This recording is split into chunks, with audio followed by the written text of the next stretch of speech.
창의적인 사람의 7가지 습관 중에서 마지막 습관입니다. 남의 도움을 기꺼이 받는 습관에 대해서 알아보도록 하겠습니다. 지금까지 앞에서 소개한 창의적인 사람의 6가지 습관은 대부분 다 개인의 창의 활동에 관련된 습관입니다. 다른 사람하고 관련이 없이 본인이 혼자서 잘 하면 되는 그런 습관들이죠. 반면에 이제 마지막으로 다루는 7번째 습관은 본인이 다른 사람들과의 관계 가운데서 꼭 지켜야 되는, 그리고 창의적인 사람들이 대부분 습관처럼 가지고 있는 항목입니다. 그래서 다른 사람들과 함께하는 창의 활동에 관련된 습관이다라는 점을 말씀을 드립니다. 이 주어진 문제를 자신의 혼자 힘만으로 해결하는 창의적인 사람들은 여전히 적지 않습니다. 많이 있습니다. 그리고 현실적으로 상당히 많은 창의적인 사람들이 사람들과 어울려서 지낸다기보다는 사회성이 좀 결여되어 있다라고 하는 의견도 사실 존재하는 부분도 있습니다. 그럼에도 불구하고 많은 창의적인 사람들을 전체를 다 놓고 볼 때는 여전히 창의적인 산물들을 만들 때 창의적인 사람들은 대부분 남의 도움을 받고 있다라는 점을 쉽게 발견할 수가 있습니다. 같은 시대를 살고 있고 같은 공간에 있는 다른 사람들에게 공개적으로 도움을 받는 경우도 있고요. 또 이 시간축을 놓고 봤을 때 과거의 시간, 과거에 창의적인 활동을 했던 사람들, 대개는 선배들이거나 조상들이겠죠. 그런 과거의 창의적인 사람들로부터 또 슬그머니 본인이 이렇게 도움을 받는 경우도 있습니다. 특히 후자의 경우 같은 경우는 겉으로 볼 때는 자신의 혼자 힘만으로 창의적인 문제를 해결하는 사람처럼 보이지만 소개를 가만히 들여다보면 역시 이 사람도 남의 도움, 특히 과거의 창의적인 사람들의 도움을 기꺼이 받는 그런 사람들이라고 볼 수가 있습니다. 그래서 창의적인 사람들은 현재가 됐든 과거가 됐든 남의 도움을 기꺼이 받는 습관들을 공통적으로 가지고 있다라고 볼 수가 있습니다. 이 마지막 습관에 대해서 한번 살펴보도록 하겠습니다. 제가 근무하는 서울여자대학교는 2010년도부터 새로운 슬로건을 홍보 전면에 내세웠습니다. 2장의 포스터가 보일 텐데요. 이렇게 5명의 학생이 나와 있는 쪽은 신입생 모집할 때 내보냈던 포스터고요. 이쪽에 6명의 학생이 나와 있는 거는 교수 초빙을 할 때 내보냈던 포스터입니다. 이 포스터에 공통적으로 쓰이고 있는 슬로건을 가만히 보시면 우리가 나보다 똑똑하다라는 슬로건입니다. 영어로는 We are smarter than me라고 되어 있죠. 자, 이 슬로건을 2010년도부터 저희들이 고민을 해서 내세우기 시작했는데 이유가 있습니다. 원래 서울여자대학교는 개교 이래 공동체 기반의 인성교육을 가장 중요한 교육의 가치로 두고 있었습니다. 그런데 미래 사회는 무엇보다도 창의적인 인재를 더 많이 필요로 하는 사회죠. 그래서 이 두 부분을 접목하기 위해서 저희가 만든 슬로건이 바로 우리가 나보다 똑똑하다입니다. 자기 혼자만 똑똑하고 자기 혼자만 행복한 인재보다는 다른 사람과 어울려서 함께 행복하고 또 공동체의 새로운 가치를 만들어 갈 수 있는 그런 공동체적인 창의 인재를 기르자는 게 목적이었습니다. 자, 미국의 어느 주에서 박람회가 열렸습니다. 가축과 관련된 경매 행사도 있었고 여러 가지 박람회가 열렸는데 한켠에서 이제 보통 이벤트 같은 게 있죠. 경품도 많이 걸어놓고 하는 이벤트가 열렸습니다. 그 이벤트 경품 행사에 뭐가 나오냐면 이제 가축 관련된 경매와 박람회다 보니까 황소 한 마리가 이렇게 앞에 나왔습니다. 사람들 앞에 황소를 이렇게 내세우고 나서 이 황소의 몸무게를 가장 정확히 맞추는 사람에게 경품을 주겠다 하는 행사였습니다. 그 이벤트에 참여한 사람들이 이제 황소의 몸무게를 자기가 예상했던 몸무게를 쪽지에다가 써서 이제 본부에 제출을 했습니다. 그 당시에 모두 제출했던 종이가 787장, 787명이 응모를 한 거죠. 그래서 787장에 기록된 황소의 몸무게를 전부 더했습니다. 그리고 나서 787장으로 나눴습니다. 그럼 이제 787명이 쓴 평균 몸무게, 황소의 몸무게가 나오겠죠. 그게 1197파운드였습니다. 그런데 실제 그 황소의 몸무게를 그 현장에서 딱 재니까 1198파운드였습니다. 실제 몸무게와 사람들이 예측했던 평균치 몸무게의 차이가 딱 1파운드, 우리가 흔히 쓰는 단위로 약 한 450g 정도만 차이가 났다는 거죠. 대단한 지성입니다. 집단으로 소 한 마리의 몸무게를 거의 맞췄던 그런 사례 중에 하나죠. 이 이야기는 실화고요. 제임스 서로이키가 썼던 대중의 지혜, Wisdom of Crowds라는 2004년도 판에 실린 예화, 실화 예화입니다. 이 제임스 서로위키는 뉴요커의 논설위원이고 또 뉴욕타임즈라든지 월스트리트 저널의 유명한 컬럼니스트입니다. 이 사람이 이제 대중의 지혜라는 책을 통해서 주장하는 바는 이거죠. 개인보다 다수의 사람들이 함께하는 것이 훨씬 더 우월하다라는 주장입니다. 그래서 다양한 사람들이 많이 모인 그룹은 많은 정보를 가지고 있는 소수의 개인보다 훨씬 지적이고 우월하다라는 게 이 제임스 서로위키의 주장이고, 그게 이제 지금 저희들이 다루고 있는 주제와도 상당히 연관성이 있습니다. 창의적인 사람은 남의 도움을 기꺼이 받기도 하고 또 남을 기꺼이 도와주기도 한다는 이 습관과도 연관이 있는 거죠. 우리가 흔히 쓰는 용어 가운데서 아웃소싱이라는 게 있습니다. 주로 이제 기업 경영에서 많이 쓰는 용어인데요. 어느 기업에서 기업을 경영하다 보니까 자기 내부에서 해야 되는 일인데 그걸 자기들이 하지 않고 바깥에 있는 제3자한테 자기 경영의 어떤 프로세스를 맡기는 것을 아웃소싱이라고 합니다. 대개 맡기는 그 제3자는 그 업무 분야에 있어서 대개는 전문가 그룹이죠. 그래서 기업 입장에서 볼 때는 그 업무를 자기가 직접 처리해서 드는 비용과 아웃소싱에서 생기는 비용을 비교했을 때 이제 아웃소싱에서 생기는 비용이 싸니까 이렇게 맡기는 경우도 있고요. 또 하나는 자기 안에 외부 전문가가 없기 때문에 바깥에 있는 전문가한테도 맡기려고 아웃소싱을 하는 경우가 있습니다. 이 아웃소싱의 효과는 창의적인 사람도 잘 알고 있습니다. 그래서 창의적인 사람도 어떤 문제를 고민할 때, 야, 이 문제를 잘 알고 있는 다른 사람의 도움을 청하자 그러면 아웃소싱을 할 수가 있는 거죠.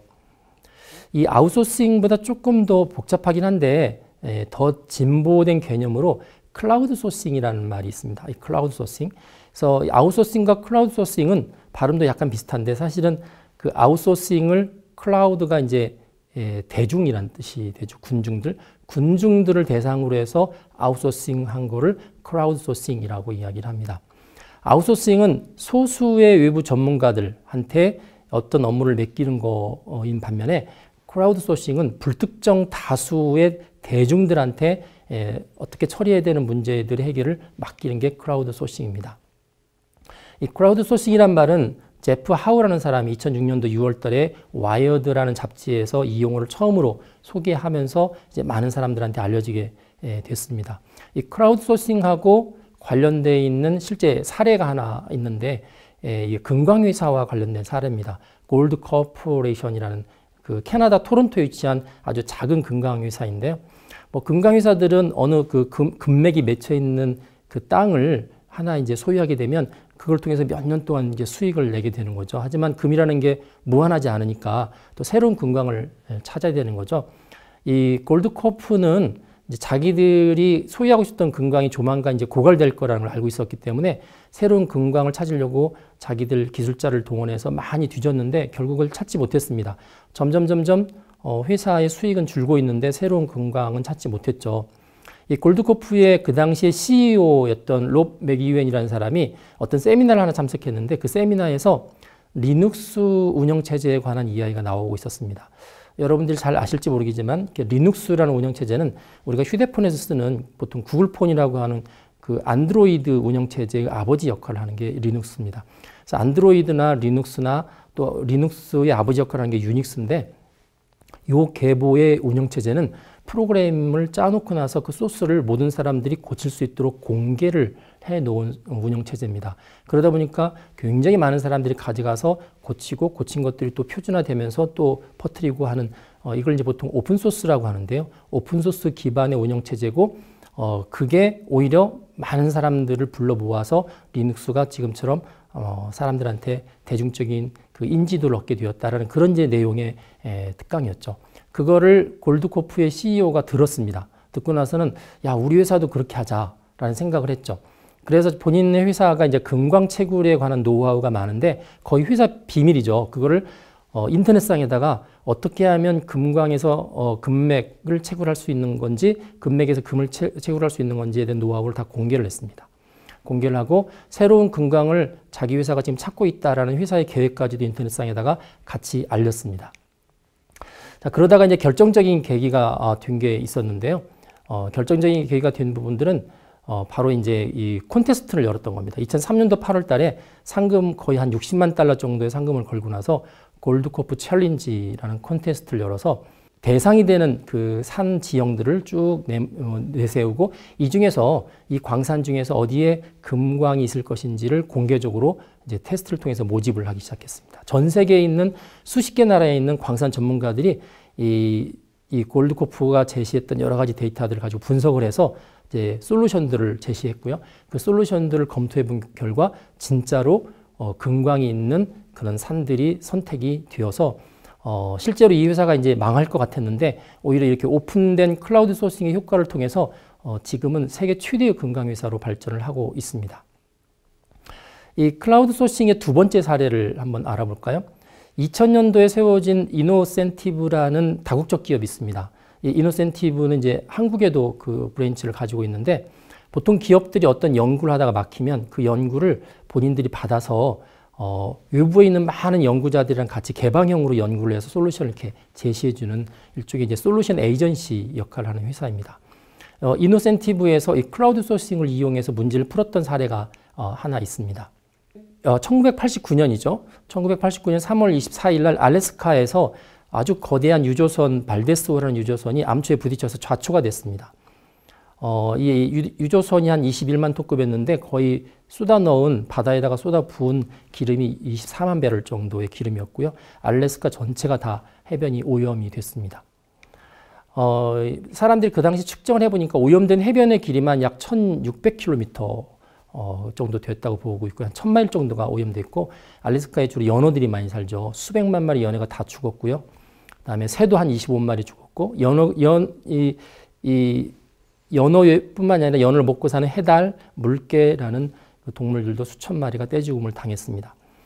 이 사고가 1989년에 났는데 많은 과학자들과 전문가들이 이 알래스카 주변에 있는 그 기름을 수거하려고 거의 20년 동안 노력을 했습니다. 수십 척의 바지선을 동원해서 기름을 걷어내려고 했는데 잘 걷어내지를 못했습니다. 그 이유가 뭐냐면 알래스카 지역이 굉장히 춥죠. 그러다 보니까 기름하고 물이 엉켜붙어서 원래 기름하고 물을 이렇게 분리를 해야만 기름이 제거가 되는데 엉켜붙다 보니까 기름을 제대로 흡수를 못하는 거죠.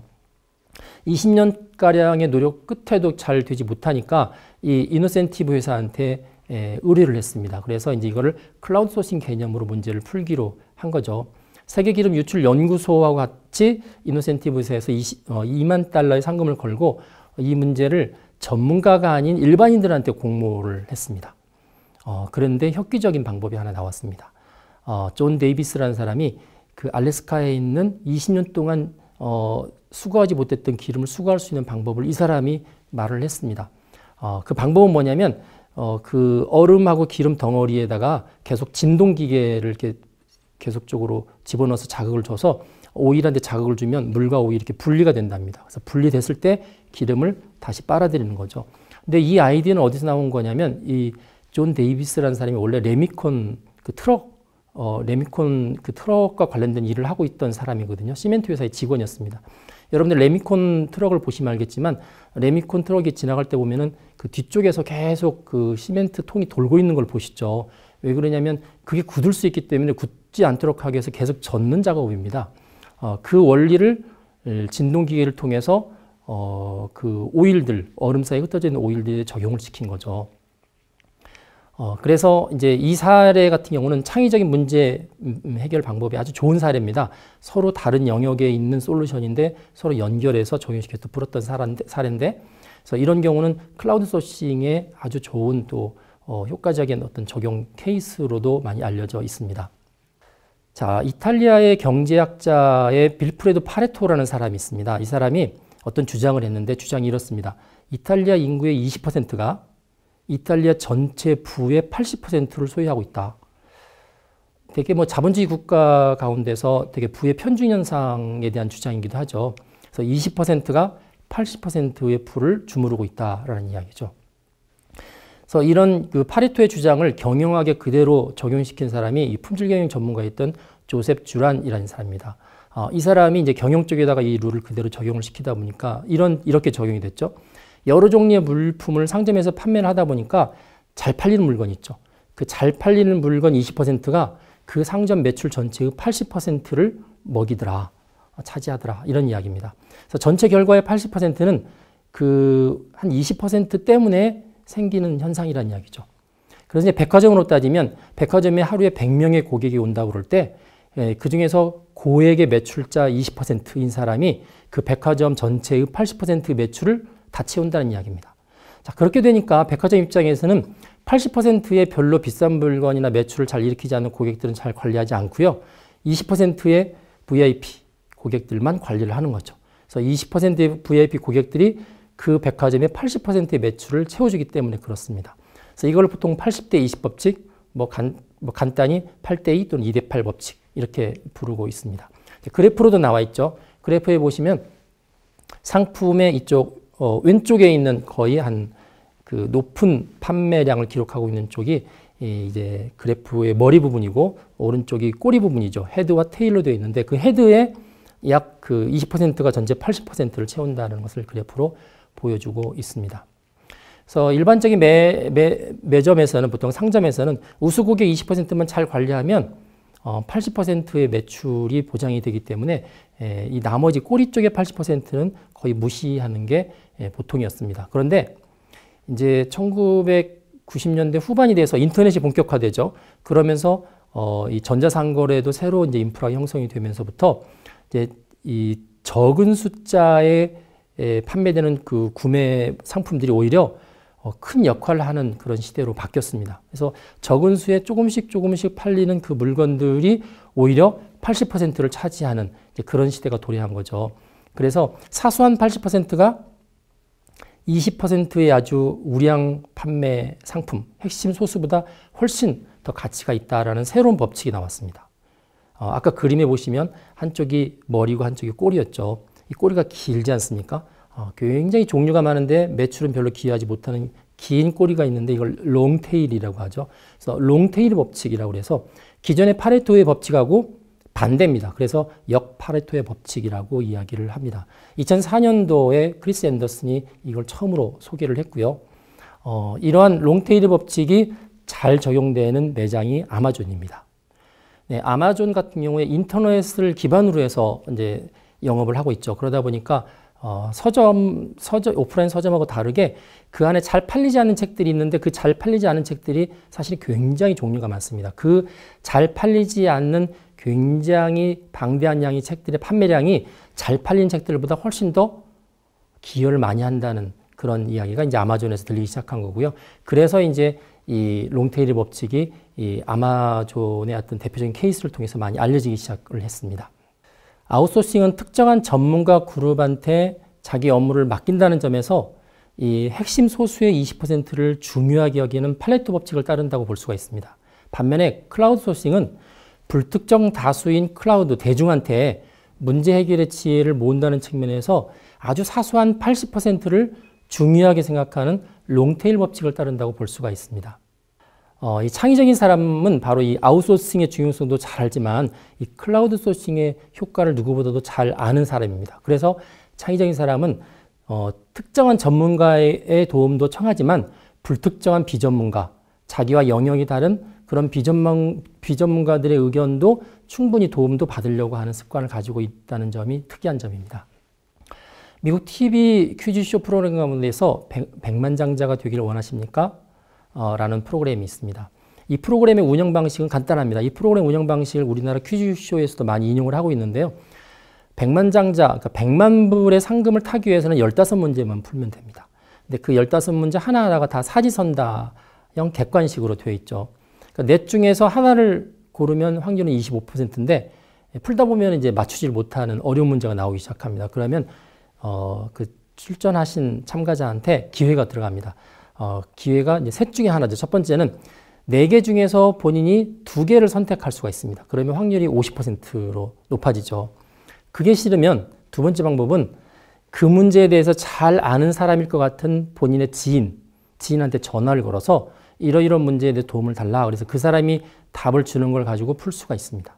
세 번째는 그 퀴즈쇼에 이제 방청객으로 사람들이 사실 뭐 수십 명이 와 있을 텐데 그 방청객들한테 그 문제에 관해서 본인이 생각한 답을 물어봅니다. 컴퓨터로. 그러면 컴퓨터로 투표를 해서 방청객들이 가장 많이 선택한 답안을 이 참가자의 답안으로 채택을 하는 겁니다.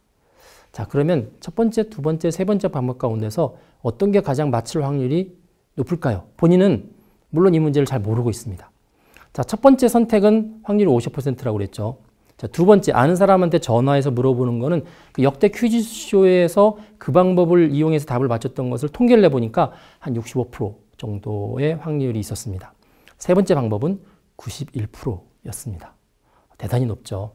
그래서 이 첫 번째, 그러니까 두 번째죠. 두 번째 아는 사람한테 물어보는 거는 일종의 아웃소싱이고, 그 다음에 거기에 모여있는 방청객들이 결정해서 주는 걸 답으로 받는 것은 클라우드 소싱이다 라고 볼 수가 있습니다. 그래서 클라우드 소싱이 훨씬 더 많은 사람의 다양한 사람들이 참여하기 때문에 성공할 확률이 높다라는 것을 보여준 이런 케이스입니다. 아웃소싱과 또 클라우드 소싱과 관련해서 이렇게 나 혼자 어떤 일을 처리하는 게 아니라 다른 사람들, 다수의 다양한 사람들의 지혜를 모아서 문제를 해결하는 일반적인 용어가 집단지성이라는 용어가 있습니다. Collective Intelligence라는 거죠. 이 집단지성은 원래 그 하버드 대학의 곤충학자가 그 개미의 사회적인 행동을 관찰하면서 집단지성이라는 말을 1910년대에 만들었고요. 그 뒤에 이제 어떤 사회학자가 자기 책에다가 인용을 하면서 아마 그 피에르 레비라는 사람인데 그 사람이 2000년도에 자기 책에 이제 그 내용을 인용하면서 사람들한테 이제 보편적인 용어로 많이 확산을 시켰습니다. 그래서 이 집단지성이라는 용어는 우리가 잘 아는 위키피디아도 집단지성의 한 결과로 볼 수 있고요. 네이버 같은 사이트도 보시면 그 네이버 지식인 같은 경우도 네이버 사용자들 사이에 지식교류 서비스라고 알려져 있는데 일종의 이제 집단지성으로 볼 수가 있습니다. 그래서 이 집단지성, 그 다음에 클라우드 소싱, 그 다음에 아웃소싱, 일맥상통한 특징들이 있죠. 혼자의 힘으로 하지 않고 다양한 사람들의 어떤 지혜와 지식들을 모아서 일을 처리한다는 그런 특징이 있습니다. 창의적인 사람의 7번째 습관, 남의 도움을 기꺼이 받는 습관은 바로 이런 아웃소싱, 클라우드 소싱, 집단지성의 중요성을 인식한 가운데서 자연스럽게 나오는 습관입니다. 그래서 우리가 나보다 똑똑하다는 슬로건에 공감하는 사람, 바로 이 창의적인 사람이고, 이 창의적인 사람은 남의 도움을 기꺼이 받는 습관을 자연스럽게 가지게 됩니다.